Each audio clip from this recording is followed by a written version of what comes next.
皆さん、こんにちは。今日はあっという間の言い方について勉強します。日本語を楽しみながら勉強してください。意味。すごく短い時間。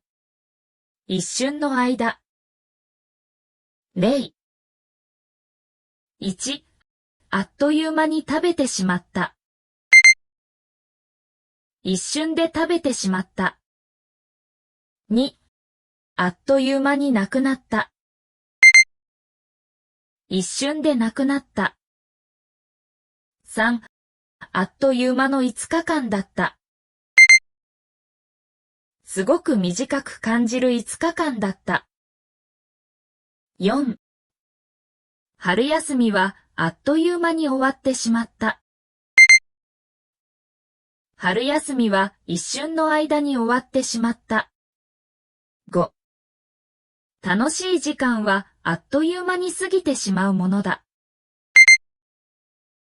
楽しい時間は一瞬の間に過ぎてしまうものだ。説明。あっという間とは、すごく短い時間、一瞬という意味の表現です。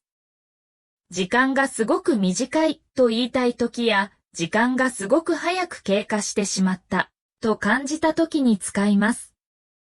この表現は、実際は長い時間が経っていても、話者が時間がすごく早く経ったと感じるときにも使われることがあります。例。あっという間の1年でした。1年は長い時間だが、話者は短く感じたと言いたい。10年なんてあっという間よ。10年はとても長い時間だが、話者は短い時間だったと感じている。注意。あっという間は主に話し言葉で使われます。書き言葉では、あっという間の代わりに瞬時や一瞬を使用することができます。例。あっという間に彼女はステージに現れました。